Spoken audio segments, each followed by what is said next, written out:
On today's episode, we have the pleasure of speaking with Dr. Carole Boyce-Davies, a leading authority on African diaspora literature and culture in international contexts. Her most recent book, Black Women's Rights, Leadership, and Circularities of Power, examines the rise to political leadership of Black women in a variety of locations.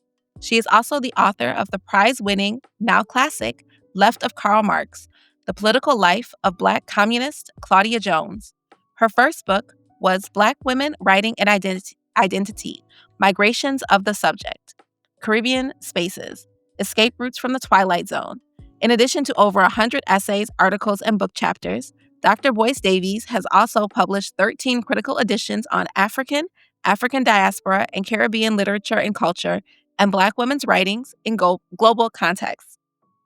These include the 3-volume Encyclopedia of the African Diaspora and the 2-volume Moving Beyond Boundaries, International Dimensions of Black Women's Writing, Claudia Jones, Beyond Containment, Autobiographical Reflections, Poetry Essays, and Pan-African Connections, as well as the forthcoming Handbook of Black Feminisms, Transnational Perspectives. Her popular op-eds, essays, and reviews have appeared in The Guardian, The Washington Post, The Crisis, Miss Magazine, Ithaca Journal, The Black Scholar, Miami Herald, Trinidad Express, Trinidad Guardian, Caribbean Today, Caribbean Contact, and Newsweek. In 2023, she moved to Howard University in Washington, D.C. to be chair of its Department of Literature and Writing. She is a professor of African Diaspora Literatures and retains a position as the H.T. Rhodes Professor of Humane Letters and Professor of Africana Studies and Literatures in English Emerita at Cornell University. Another forthcoming book that she has is Sylvia Wynter and Continuing Conversations from Africa World Press. Hello, everyone. Welcome to another episode of the Black Studies Podcast. Today, we have the absolute pleasure of talking with Dr. Carole Boyce-Davies, Chair and Professor of African Diaspora Literatures in the Department of Literature and Writing at Howard University. How are you doing today, Dr. Boyce-Davies? Wonderful. Good morning and lovely to meet you. It's lovely to meet you, too. Thank you so much for being here. So we can just dive in. So your work covers a wide range of the subtopics that are in Black studies or Africana studies. So what drew you to doing work in Black studies and Africana studies, and what keeps you committed to the prolific amount of work that you have done in the field? Why, I love that question because it always provides the opportunity to reflect, right? Because many of us just work and kept going forward without stopping to mark, I'm doing this now and I'm doing that. Mhm. I'll be part of that legacy and so on. But in a way, it sort of parallels the rise of these fields. So although you have students coming into the predominantly white universities, the Cornells and so on, 1968, around that period, many of us, people like me, were still operating at an undergraduate level. It's only by the time you get to grad school where you begin to actually see that your major in English, where you did maybe 1 or 2 courses in African, if you had a professor so inclined, led you to a whole area that was opening up as an area of study. So by the time people like me got to grad school in the 1970s at Howard University and I studied African studies with an emphasis on literature, the people who were teaching these subjects ahead of our entry into that institution would have been people of an earlier generation, the Sterling Browns, the R.P. Davises, and so on, in the field of literature, that is, who were creating anthologies and really identifying a whole area of study that we then came into and have been able to amplify, right? To fill in, to add additional components and so on. So I think I've tried in other contexts to say that my generation ended up being both the beneficiaries of that earlier work that had set the groundwork for studying our fields in multiple locations and places, as I said, paralleling the entry of students into these predominantly white universities, not finding the academic subjects and courses that matched their interests and their energies, and therefore demanding the rise for Black studies.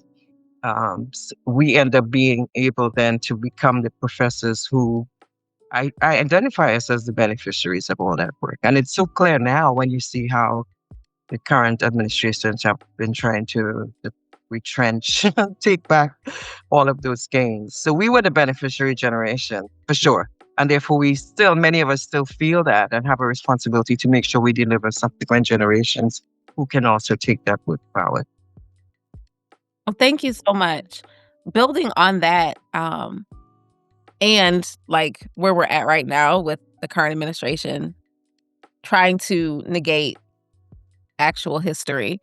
So I know that you have written about and you helped to establish an Africana Studies department, but the idea of decolonizing the academy and the ways in which we can move in these spaces to decenter Eurocentric ways of thought and being. Right. That's it. It's really significant because, again, once the students entered the predominantly white universities, and I'm going to use Cornell as an example because that's where a lot of the that I'm familiar with happened, they did not find a curriculum that matched their desires for knowledge and their interests. In other words, they entered a field like history or like literature in which they were still expected to only know the European American canon and not what the African contributions have been to those areas. So that in itself means that there had to be sort of the creation of additional courses, curricula, programs, departments, and so on. And this is where you get the rise of multiple Black studies, Africana studies, African American studies, to identify across the range. Now, relatedly, you did have African studies as a field before, but this was really predominantly populated by white anthropologists type and Africanists, as they were called, who studied Africa with that sort of anthropological distance and lens. So then you have a similar thing of African scholars, and we see this, of course, beginning in the literary field with Achebe writing Things Fall Apart, where within the text, the actual critique is of that anthropology, and he mentions it towards the end of the text in terms of what the whole question of creating a new narrative would be, right? So you have African writers and scholars also taking on this question from the colonial side of things, and again challenging that sort of Africanist stereotyping, sometimes horrible misreading of African cultures as primitive, as backward, and they actually use that language. The Sexual Life of the Savage, I keep going back to, by Malinowski, was actually a title of a book. So the logic then of savagery of people who were still operating in a sort of framing in museum context in the primitive sense that they used and used that language would mean that African scholars similarly were doing that. So we are in the confluence then of African scholars pushing against that, African American scholars really identifying and claiming and opening up that area, and relatedly Caribbean scholars beginning to similarly say, well, how do these developments in terms of anti-colonial struggles impact on who we are, how we define ourselves, how we are seen in the world, and how we are located within a sort of Euro-American colonial nexus. So it really presented then a range of intellectual possibilities, and therefore decolonizing the academy is one of them that I found as a useful way of looking at how African diaspora studies engages these fields. Meaning what? Meaning that the academy itself, its histories, its departments, its disciplines, its structures, still operates from an older Eurocentric paradigm in which the knowledge, the ideas, the contributors, the texts of a range of fields across the diaspora remain sort of invisible and unknown, so that you can have a major scholar of American literature who can stand up before an audience and indicate that he doesn't really know anything about Black literature. It's not his area. In other words, the definition of American literature was constrained, or by literature generally was constrained by the assumption that these were literary developments that came out of only a European American experience. And therefore, the space then was created for us to really say, well, if we want to really think through what the academy looks like in a decolonized context, then it has to account for not just creating departments and disciplines, but opening up all of these fields so that when you do intellectual histories, timelines, and so on, you really account for all the contributors. And in that context, we've been really amazingly helped by some really central contributors, people like Toni Morrison, who in both her creative work and her essays and her work in Random House, given my colleague Dana Williams' new book, Tuning at Random, to see that whole process of really creating a whole discourse and a field. And she was also, as you can tell, and I did a presentation on this at Toni Morrison conference in Martinique last year, she was really clear about creating that African literary text as well by putting together an edited collection of African literary texts by some of the people now who, like Willie Schlinker and people like Achebe, who would be very significant, and identifies people like Achebe as giving her this sort of way to think through Black communities without always engaging the white reader as the primary audience. And I think she was really definite about that. Absolutely. I think that there's a interview that she did that goes viral every year where she's like, I'm going to write about Black people. I don't need to write about white people. I don't need to care about white people. Like, we don't ask Frost, why does he include Black people in his work? Why do I get that question? And like just pushing back against the interviewer that the question that she asked was fundamentally flawed. Actually says, you have no idea how racist that question. Yes. And my students were like howling when they first saw that. And the class feel like, oh my goodness, did she say that? Particularly since the interviewer also had to sort of pull back, got red in the face, and actually said, oh, so yeah, you're right. I feel myself in the center always, Mm-hmm. Yeah, but so we were led conceptually by a range of scholars and thinkers who provided those examples for how one engages this sort of logic of exclusion and how one responds with class and charisma and calm. Because in the Black Power period, the tendency was to shout, as you could tell from all of the footage that you see of people trying to really claim space.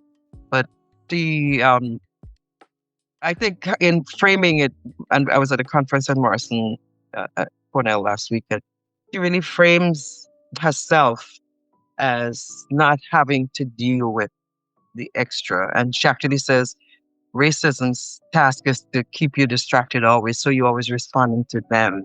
She didn't want to do that. So she really share the invisible man logic. It's invisible to who? I'm visible to my community. I have a different logic of an audience. And if you join us, we love it, but you don't have to, it's an amazing way of engaging that. That's a really poignant point, right? Especially right now. A lot of the rhetoric that I see online about the multiple things that are happening all of the time, all of the announcements or executive orders or new things and developments that are happening from the federal level, people talk about like what it means to respond to those things rather than focus on maybe the work that you were doing or not allowing the definitions or the terms on which these conversations are happening to be shaped by people who, quite frankly, don't usually know what they're talking about, right? Like, you can say something that doesn't make it true, but there are people who will say the definition of something like DEI, for example, and now DEI is including all of these things. Or with the critical race theory pushback of the past couple years, right? Like people who don't necessarily understand what critical race theory, as a theory, actually is, claiming that historical facts fall under critical race theory. So being able to not get caught up necessarily in like having a debate with somebody who's coming to it with a completely willfully ignorant understanding. Absolutely. And that proliferates. The point is that many of these people would be the equivalent of white students who went right through the academy and were never touched by any of the information provided. So there's no way that a woman named Julian Michael would be able to talk about slavery with such an uninformed way if she had actually maybe sat in a class, which many people did. So this is just her lack of information, and then use that lack of knowledge now to sort of claim knowledge that she doesn't have. So there's a repeated way. The president does it all the time because here's somebody who clearly, when he went to school, whatever school he went to, didn't probably take many courses because he's bereft of a lot of knowledge of areas that he should. But then is able, because of power that he gets from political position, now to claim and then deploy that lack of knowledge and information on communities to our danger and detriment at every single level.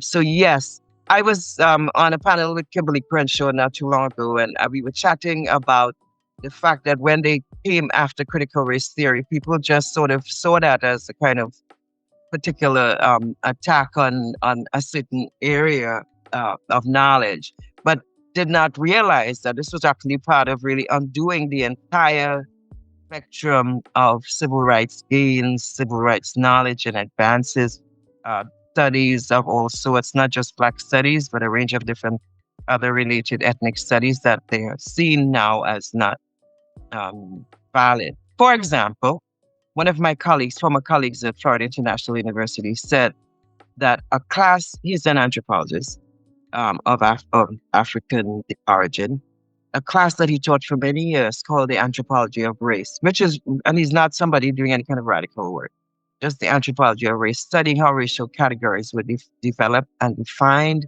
and used in and out of the academy in policy and different areas.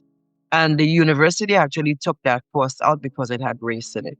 So in other words, you have people who don't even understand why you need to study the history of how racial categories are occurred and developed and how they got to be that way.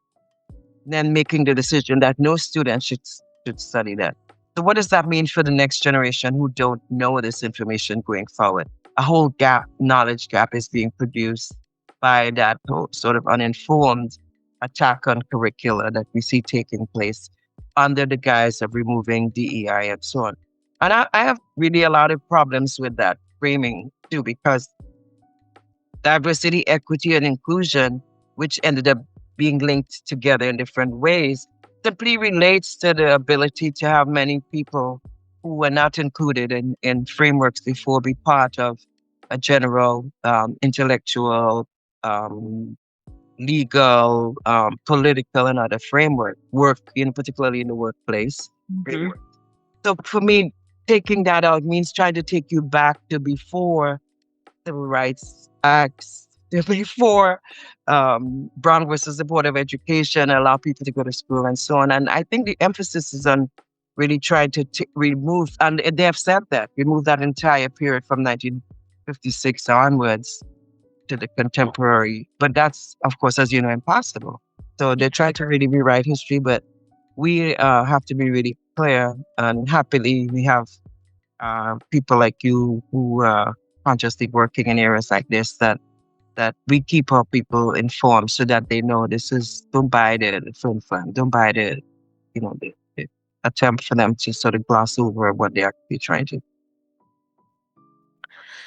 So I want to. You mentioned, we are going to end up with a generation of students who are not being told certain things intentionally. So what can we do as teachers and instructors in the classrooms that we do have now, currently, to ensure that that all students are not left behind, right? What is the work that we can do to keep Africana studies, Black studies, understandings of race and power? How can we keep that going in the context of the climate of attacks? Yeah, that's the challenge, but it's doable. Simply because the generations ahead of us who developed these fields, they created the knowledge. They stayed writing the books. They wrote the poems. Some of them are now classic. They developed the frameworks. So, in other words, we already have that framework, and it's impossible for them to totally take it out. Mhm.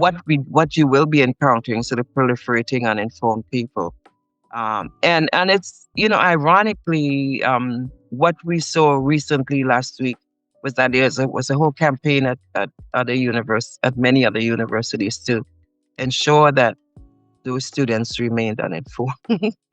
So it's like I didn't realize the extent to which I was taking place, kind of a miseducation, like Carter G. Woodson, miseducation of the white person. We have to think of a text like that.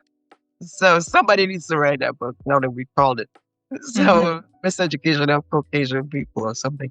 But basically, they will not be allowed, I think, if they're living in the world, because this is not just the U.S. This is a global issue, right? So how will the American person who walks around so uninformed, um, engage the world? They will engage it from lack of knowledge and being uninformed, and be a whole other generation again that we have to keep educating. But keep in mind that, I was teaching Michelle Alexander Senior Jim Crow once, when her book had just come out at Cornell. And there were white students who had no idea that police treated Black people like that. But this is because they live totally discrete and separate worlds in which the white policeman was their neighbor and friend and so on. I was surprised to hear Black students say that's not their experience. So how do you educate them? Education is about that. You keep working at it and find alternative ways to do it. And I think your generation is really good at the technology. So they may be able to attack the institutional framework, but you all have to keep working at doing everything possible. Short pieces, of videos, long versions like ones you're working on, and a whole host of other types. So we need many different models, I'm suggesting, not just the institutional. Yeah, I think you're right in that, one, the frameworks do exist, um, and the ability to draw on those frameworks and strategies from the past is integral right now, but also that there are additional areas and genres and modes that this information can be disseminated. It doesn't all have to be written down in books. Um, it can be communicated and spread a lot quicker, even within the midst of, the proliferation of misinformation also virtually, uh, Also, being able to have actual truth and history and knowledge in that mix is gonna be integral to ensuring that there is the opportunity for people to be informed, even if it's not as simple as going and sitting in a classroom and searching. sure. Exactly. Exactly. So I know you are on a time crunch, so I wanna be respectful of that. I got 2 more questions I wanna ask. Yeah, we can do Uh, it. so what interests you most about the past of the field of Black studies or Africana studies?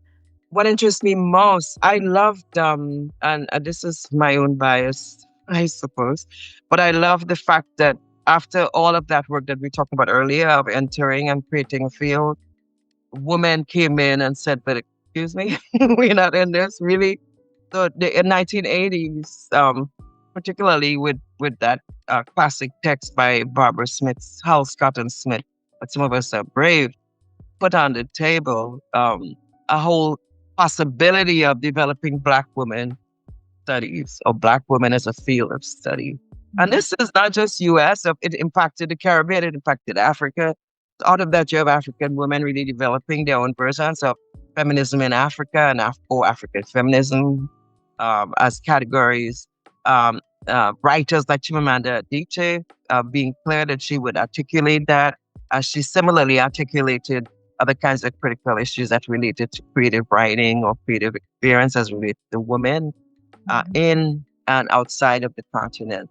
So what I love is the extent, and you mentioned my work on the African diaspora. What I love is the extent to which then we often are not operating only from a national, stateside, local, regional framework, but we can do both. We can do the local, we can do the global. We can look at how these connect. We can look at how they interrelate. What are similar? What are similarities? What are differences? And how these various additions clarify us in terms of where we are in the world, who we are as a people, and what we love, what we hate, despise, how we transform, how we take what we receive and make it different or better, and so on. How we sometimes make mistakes, how we sometimes advance and then reverse and come back at it from a different angle. But through it all, the through line has to be how we as a people keep advancing our knowledge, our systems, our people, so that they leave the institutions better than when they came in, so that they are able then to take that knowledge outside as well. And it has impact. I mean, we have students who end up working at NBC, although now these networks are really troubled. I had a student who ended up working as an assistant in NBC. I have a student who ended up working with the director of WTO as a personal assistant. So students have the capacity, once they are knowledgeable and informed, to then have an impact in a range of locations and fields. And that's what we should keep working towards. For me, no student should be left behind. You have to really work at cultivating every single person. People learn differently. Sometimes they're not as expansive as you want them to be, but then later on, when you meet that same person, they're like, whoa, it's like, they were absorbing everything. Mm-hmm. They could like really find a way to engage it. So the continuous exchange of that knowledge, I think, is really valid and really vital. Last question. Is there any, so given where we're at right now, and I think you kind of touched on this in what you just said, but where should Africana studies be going moving forward? That is such a wonderful thing to contemplate. I think there was a meeting I went to that was organized by Columbia, by faculty at Columbia University last summer. It was framed as a kind of Black Studies fight back, because they could see that these studies, that would probably be the next step in institutions to remove a lot of these departments. Fortunately for us, or unfortunately for them, many of the disciplines, whether it's history, political science, economics, also have faculty in them who cover those areas. You would have to take out the whole department of political science in order to really get at one faculty member, which they can't. History departments are really rich now with a range of scholars, white, Black, Latino, Asian, doing all kinds of history work. So I think the combination of what Black study, as Fred Moten would call it, did in terms of opening up fields is not just limited to the sort of institutional framework. And from my experience, many of those departments ended up sometimes not living fully what the intent was of the initial Black Studies program. And there's a scholar who I use quite a bit in teaching, named Sylvia Winter, who says in many ways Black Studies did not really fully achieve what it was intended to do. It's a piece called how they lost, how they arrived at the map but didn't claim the territory. In other words, the map was there, but people still ended up being judged by the same disciplinary structures that were in place, and did not really make the kind of advances. But many did. Some did and some did not. But just the fact that these institutions were troubled by the fact that you had an area of study that was not covered that ended up claiming its space. This therefore impacted the entire institution. So we're not going back as people are saying, they can't take it all back. They cannot. So we have faith in your generation and others to really take it further. We depend on you for that. Well, thank you so much. Is there anything you would like to add before I give you back your time today? I was just saying that this is global. It's we're global people, and I'm happy about that. So that it's not just simply African American or Caribbean studies, for example, or African studies, but there's also a rich globality to our experience, which did not people knew about, but the more and more information has come out that lets you know about. For example, Africans in Latin America. For many years, people didn't realize that the whole definition of America, which was limited to North America, often in framings. There was similarly a whole other group of people in the Mhm. other parts of the Americas, South America, whether you're talking Brazil, but even places like Ecuador, you know, Colombia is a big one where you end up having the vice president being a Black woman in Colombia, and also places like Costa Rica where you also had Black women also in leadership. So some of my work has been looking at recent work has been looking at Black women and political leadership, and constantly looking at what happens when Black women lead, and arguing that it may not be visible in the U.S. because of all of the various ways that racism and sexism combine, but that in many other locations we're seeing those advances happening around the world. So we are taking it further, going forward, and learning from the mistakes, but also the examples of our people in the past, whether you talk the Journey Truth, Harriet Tubman and that group, or the others who advanced and created different models for us to move forward with going forward into the future. Well, thank you so much It's my for being here, and I hope you have a wonderful rest of your day. okay, and I hope you were able to cover all the questions you wanted. Yes, you Yes, pretty did much. wonderful. Okay, we did it. We did it, absolutely. Thank Thank you so much. Have a lovely day and you good too. project.